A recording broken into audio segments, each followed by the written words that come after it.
ভারতের এই মুহূর্তে শনি, বৃহস্পতি যা আছে মঙ্গল ছাড়া সবকিছু কিন্তু একটা রেখায় চলে আসছে মনে হয়। একদিকে মার্কিন যুক্তরাষ্ট্রের সাথে পাঙ্গা, অপরদিকে প্রতিবেশী রাষ্ট্রগুলোর সাথে বৈরী সম্পর্ক, সর্বশেষ ভারত পাকিস্তান যুদ্ধ, বাংলাদেশের সাথে বর্তমান সিচুয়েশন, সবকিছু মিলিয়ে একটা টালমাটাল অবস্থায় আছে ভারত।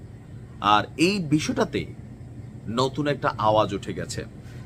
গেল 2024 সালে আমার খেয়াল আছে, তৎকালীন সময় মার্কিন যুক্তরাষ্ট্রের সাবেক প্রেসিডেন্ট বারাক ওবামা তিনি বলছিলেন যে ভারত বিভক্ত হয়ে যাবে। তখন অনেকে বিষয়টা বুঝতে পারেন নাই যে হিন্দু মুসলিম বিভক্ত হবে নাকি অন্যভাবে। না, হিন্দু মুসলিম বিভক্তি হবে না, বিভক্তিটা আসবে অন্য জায়গা থেকে। সেখানে বেশ কিছু স্টেট আছে, বিশেষ করে শিখদের ইস্যুটা আপনারা জানেন যে কানাডা ভারতের মধ্যে সম্পর্কের টানাপোড়েন ঘটাইছিল। দাবি ছিল যে রয়ের এজেন্টরা কানাডাতে গিয়া শিখদের বড় বড় যারা নেতা আছেন তাদেরকে মেরে ফেলছিলেন।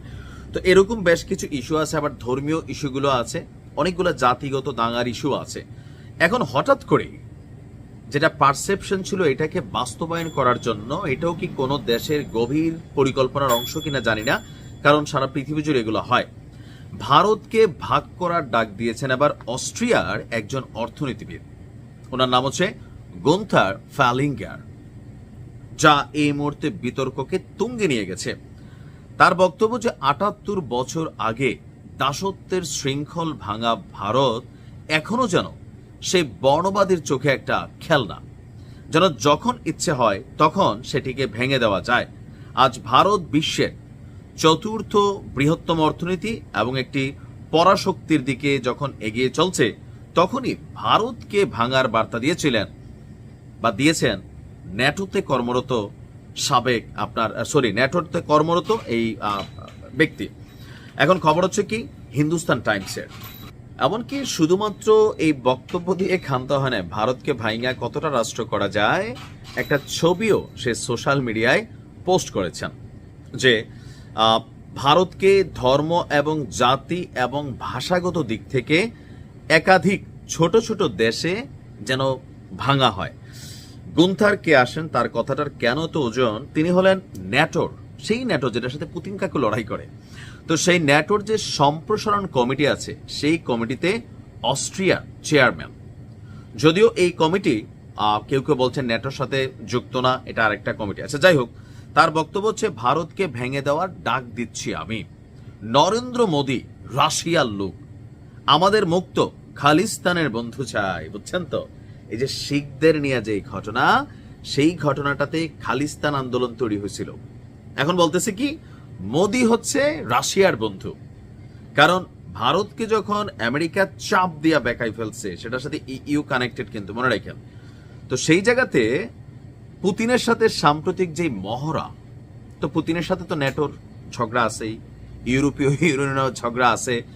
তো সেই ক্ষেত্রে তারা মনে করতেছে, ঠিক আছে ভারত, তুমি যেহেতু রাশিয়ার সাথে হাত মিলিয়েছো, তোমাকে ভেঙা ফেলি। তো কার বন্ধুত্ব চাই? খালিস্তান। পাঞ্জাব স্বাধীনতার একটা ডাক আবারও কিন্তু সামনে আসলো।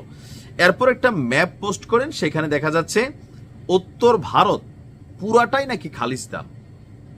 এছাড়া মহারাষ্ট্র, আন্ধ্রা, বিহার, গুজরাট, পশ্চিমবঙ্গ, উত্তর পূর্ব ভারত, দক্ষিণ ভারতের কেরল, তামিলনাড়ু, সব আলাদা আলাদা পতাকা রঙে সজ্জিত। তার বক্তব্য, আমি শিখ ন্যারেটিভ সঙ্গে 2 ঘন্টা ধরে আলোচনা করেছি, কিভাবে খালিস্তান স্বাধীনতা অর্জন করতে পারে তা নিয়ে কথা হবে।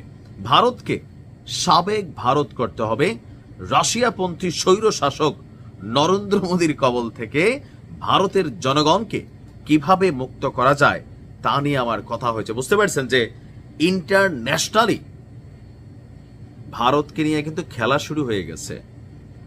ডিপ স্টেট আমেরিকার পাশাপাশি ইউরোপীয় ইউনিয়নের অনেক এরকম নামে বেনামে স্টেট আছে, যারা বিভিন্নভাবে সুই হইয়া সুতা হইয়া এনজিও হইয়া নানানভাবে কিন্তু ভারতে আস্থানা অলরেডি গাইডে রাখছে।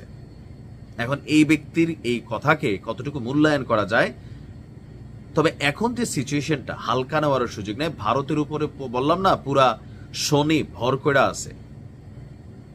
মিত্র হিসাবে খুব শক্ত কোনো রাষ্ট্র নাই, পশ্চিমা দেশের সাথে টোটালি এই মুহূর্তে সম্পর্ক উল্টা করতেছে।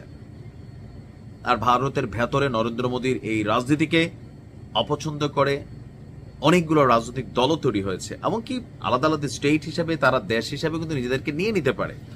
তবে ভারতের স্বার্থে ভারতকে এই ধরনের সিদ্ধান্ত নিবে স্টেটগুলা, দুই একটা স্বার্থ নিতে পারে খালিস্তানিরা, এটা কিন্তু আশঙ্কা উড়াই দেওয়া যায় না।